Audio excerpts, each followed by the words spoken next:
प्राचीन जंगलों में जहाँ धुंधली रातों में सांसें चलती है, वही बसा हुआ है रौनक गांव। कभी यहाँ खेलने कूदने की आवाजें गूंजा करती थी, लेकिन अब सिर्फ खामोशियां बाकी है। पीढ़ियों से लेकर ये गांव बिना किसी कारण के गायब हो गया, जिसका असर आज भी उस गांव में महसूस होता है, जैसे समय जम सा गया हो। गवर्नर जॉन वाइट, जो इस रात से परेशान, निकल गए उस रात से पर्दा हटाने। एक समय यहाँ जिंदगी होती थी, अब यहाँ बस एक वीरान है।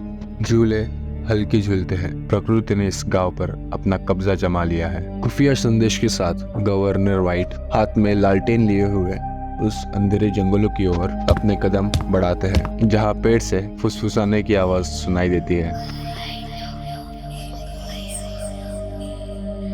जैसे ही वाइट उस जंगल में होते हैं, वो जंगल अपने राज खोलने लगता है। फ्लैशबैक। बहुत समय पहले गांव के लोग कुछ प्राचीन चीजें ढूंढ के निकालते हैं। गांव के मुखिया उन अजीब चीजों को एक खुफिया कमरे में बंद कर दिया। गांव के लोगों ने पूछा वो चीजें बंद क्यों कर दी। मुखिया का कहना था कि वह एक कीमती प्राचीन चीज है जो रौनक के भविष्य में गांव की शान बढ़ा सकती है। लेकिन एक आदमी को शक था कि मुखिया गांव के लोगों से कुछ तो छुपा रहा है। बस इसी सोच के साथ वो आदमी घर चला आया कि अगर वो चीज इतनी ही प्राचीन है, मुखिया ने उन चीजों को क्यों छुपाया। वो आदमी सोते वक्त एक अजीब सपना देखता है। पहले तो वो इन सपनों को नजरअंदाज कर देता है, लेकिन धीरे धीरे ये सपने कुछ ज्यादा ही इशारे करते हैं उन प्राचीन चीजों की ओर। एक दिन वो आदमी एक अजीब सा इंसान देखता है जो एक अजीब सा संदेश लेके उसके सपने में आया था। वो आदमी उस संदेश को एक पेड़ पे लिखता है। फिर वो अपने दोस्तों के साथ उन प्राचीन चीजों को चुराने की योजना करता है। प्राचीन चीजें चुराते ही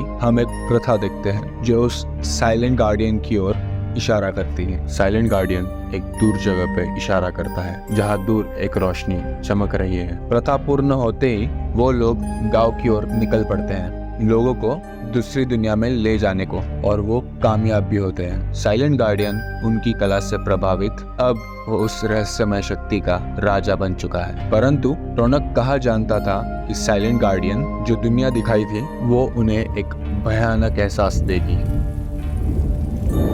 जब वो लोग गांव की ओर निकल पड़े, रात के अंधेरे में गांव का हर एक व्यक्ति उसके दरिंदगी का शिकार बन चुका है और उस शहर को एक वीरान खंडर बना दिया। Flash forward. गवर्नर वाइट अकेले और परेशान उस वीरान जंगल में अकेले थे। साइलेंट गार्डियन धीरे धीरे धीमी गूंज की तरह लुप्त हो जाता है। भूतिया आवाजें हवाओं का रुख लेके गुजरती है। ये सब बातें गवर्नर वाइट को पता चलते ही उनके चेहरे पे अंधेरा सा छा जाता है।